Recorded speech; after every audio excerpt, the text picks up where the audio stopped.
Hello, my name is Allison Carmen, and welcome to my podcast, 10 Minutes to Less Suffering. And the name of today's podcast is How Could We Be Less Stressed in 2023? And I know right now there are many people who are feeling energized with resolutions and intentions, and there are other people who are finding it hard to face the year. But no matter where you are right now, as you look towards this year, as you look towards the things you want to change, as you look towards the things you want to do, often the amount of stress that we feel takes a toll on us. The amount of stress that we feel sometimes doesn't allow us to move forward. It creates an undue burden. It gives us anxiety, and it makes every day really hard to find space to create, space to make things better, space to have joy, space to meet someone new. And so it's really important that we learn how to manage the stress that we feel every day. And my favorite definition of stress is when we wish things were the way they aren't. And that's what stress is. It's a resistance of what's happening in our lives. And some people will say, well, just accept things and let go. But it's not always that easy. Yes, there are practices that we could put in our lives that help us not get stressed about certain things. And there are other practices that we need to be able to handle the things that just stress us out. But they can give us a path to let go and a path to find a way to handle it better and have an easier experience. So how do we start? There are easy practices that we can do to stop resisting what's happening. And one of the easiest practices, which I've spoken about before, is gratitude. Because one of the easiest ways to get stressed is to allow the things that bother us to take over, to let them have a bigger part of your daily stage than they deserve. When you're able to pull back and look at all the things that are going your way, it eases the stress, it eases the resistance to the moment, because you're aligning with so many joyous, wonderful things. So you don't always have to deal with that little thing that's bothering you, the client who wasn't that nice, your boss who maybe was a little rude. You get so overwhelmed by the joys and the good things that they drown them out a bit. And when that happens, you get a hold of yourself, you get a hold of your life, and those little things find perspective. And what perspective does, it doesn't allow the things that bother you to take over and create this resistance to everything that's happening. And then you're less stressed and you're less anxious and you're just more in the flow. You're not believing that life is going against you. That's another thing what happens when bad things start to happen and we forget the good and we forget the gratitude. We start to get in this cycle where things are not right and bad things are happening and things are not going my way, and we just lose sight of all the good things that are happening. We almost lose our path, because often we're building a path towards something, but the things that we don't like, if they're too big in our head, we're going to stop trying. We're not going to be as creative because our mind is going to be cluttered by all the things we don't like, and we're not going to be open. We won't even see good things coming. So this is a practice that anybody can do. And sometimes during the day, there are bigger things that are happening. You have a project and it was rejected by your boss. You're having a really upsetting time in a love relationship. Your child is sick and you have to work that day, or your child is not doing well in a class. Things that really bother you deeply. You know you're not going to be able to say you like that this is happening. And the first reaction is resistance.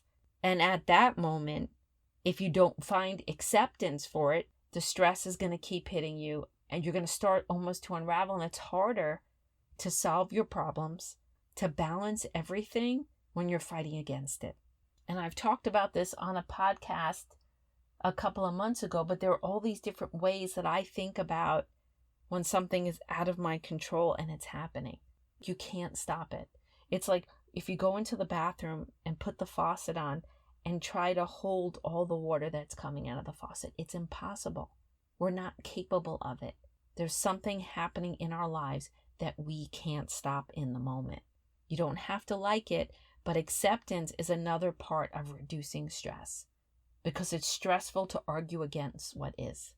But when you get to the part of acceptance and you're still dealing with things that stress you out, you have to ask yourself, if I believed this could get better, if I had hope, if I knew things could change, how would I feel in this moment? Because once you accept it, a lot of that stress, a lot of that resistance is really fear. Fear that you're stuck, fear what you're facing will never change, fear what you're facing will never get better. And that's when we bring the practices in like maybe. Because we remind ourselves, am I absolutely certain what I'm stressed about in this moment won't get better? You can't be certain. You can't be certain that you're not going to fix the project and the boss won't change their mind. You can't be certain that your child won't be able to improve their grades. You can't be certain if it's going to affect their future. You can't be certain that you're not going to meet someone else in your life. You can't know what the future will bring. And because you don't know, there's hope and there's maybe. And the minute you stop that fear that you're doomed, the minute you stop the fear that things can't get better, a lot of that stress is going to go away. And I know I've talked about the maybe practice a lot, but what you do is you ask yourself your biggest fear. Then you ask if you're absolutely certain that fear is true. And if you're not, then you do the maybe statements. And regarding those examples, maybe I could do another project. Maybe my child's grades will improve. Maybe things will get better. Maybe the future has possibilities I can't even imagine. Maybe this is for the best. Whatever maybe statement starts to ease it for you. And then all of a sudden you have this gratitude practice where you recognize all the good in your life. Then you're not resisting what's bothering you. You find a way to accept it. And then the third place is you pull out the uncertainty piece. You pull out that piece that's making you feel that it can't get better. You pull out that piece where you feel hopeless. You pull out that piece where you think this will never pass, because you know the future is unknown, and because it's unknown, you have hope and possibility. And when you shift your relationship with uncertainty, you shift your relationship with stress in the moment. Now, if you do all these things, can you still be stressed? Yes, but I guarantee that you will be less stressed, because what you're facing is not going to look like this big monster that's chasing you. It's not going to look like this roadblock that's stopping you from moving forward with your life. You're going to be looking at it and it's going to find its rightful place, because the truth is sometimes things are stressful and sometimes it's hard to fully accept things. And when we do these practices, we do get to a better place. And there are even times that if you start to do these practices, you could start to look at a lot of things in life as just an experience, not good or bad. And I've had days in my life like this, that even though things are happening that I didn't expect, or that cause me to work more, or that could hurt my feelings, I view it as an experience, not as good, not as bad. And I'm not thinking about where it's going. I'm very present. That's another way to alleviate stress, is through presence. And there are practices that you can do to be more present. There's meditation, there's yoga, but also through these experiences, as you keep seeing how life ebbs and flows, how things tend to work out, sometimes just through the wisdom of life, you start to drop the stories of what everything means. And you start to drop into the moment and not see everything as good or bad, just have the experience and be present. And through that presence, create the future that you really want. Things don't always work out the way we expect, but it doesn't mean we're not going to find our way. And stress is just a roadblock that we create because we say life's not working out, but we can never know that. In this moment, we have really no idea what's going to happen the next. And all we know is if we show up with a clear mind and an open heart, we will connect in the weeks to come with things that we want. We will feel more hopeful and less fearful and less dread as we face every day. Because beautiful things are possible this year. And you have what it takes to make it happen. And you can embrace the possibility that in 2023, maybe the best is yet to come.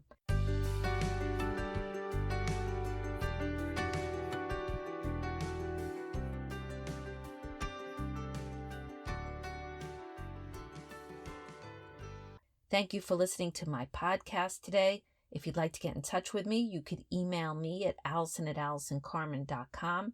If you'd like to buy my books, The Gift of Maybe or Year Without Men, they're available at all major bookstores and online retailers. And if you like this podcast, you could subscribe and leave a comment.